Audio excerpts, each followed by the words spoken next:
Hello! What's up, everybody? My name is Mike Brown, aka Review King MB, and I just got back from the theaters after seeing Eternals. Marvel's Eternals. This is a 2021 film that was directed by Chloe Zhao, and man, I was nervous going into this movie. I can't even lie, because I have heard some of the early reactions and reviews to this. Coming out of the movie, I will say, alright, that was weird. That was definitely a different type of Marvel movie. They're certainly getting bolder and more willing to go down certain aspects of their history in comics.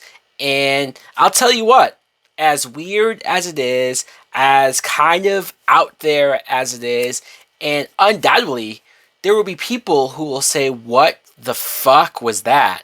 I don't even know what movie I just saw or what the hell was going on. I understand that. I can't defend or explain. I can't say, oh, well, you should have known this because of issue this, this, and this. No!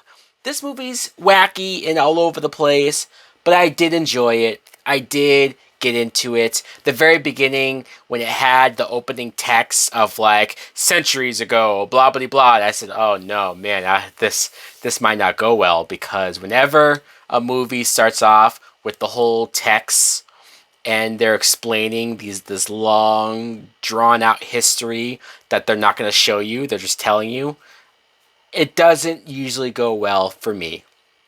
But once we got to meet these characters, the Eternals, and got to see what each and every one of them is about, I ended up sort of appreciating the characters and probably more so the actors playing them.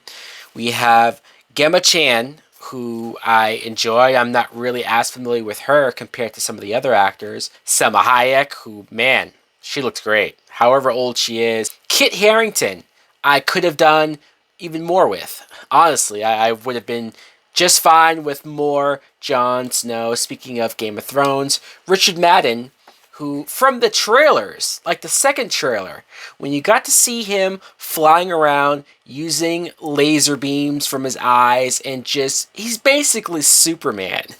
And I couldn't believe how many times this film referenced Superman and Batman and just like DC stuff. Is Chloe Zhao like a huge DC fan and just forgot what universe she's in? Also, Camille Nanjiani, I think, was one of my favorite sort of comedic characters, but he wasn't too overbearing, he wasn't too over the top. He just had some good bits there.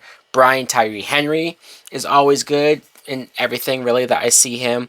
And Angelina Jolie, it was interesting to see her in a big budgeted blockbuster like movie where she wasn't the main character. She had a good character and there was interesting qualities about her character for sure, but she was kind of on the side. She wasn't the leader of the group. She wasn't the main one doing everything. The film, though, as far as special effects, it does look gorgeous. It does. You're talking about celestial beings and just things that are off-world. And so they had to make that work as far as visually.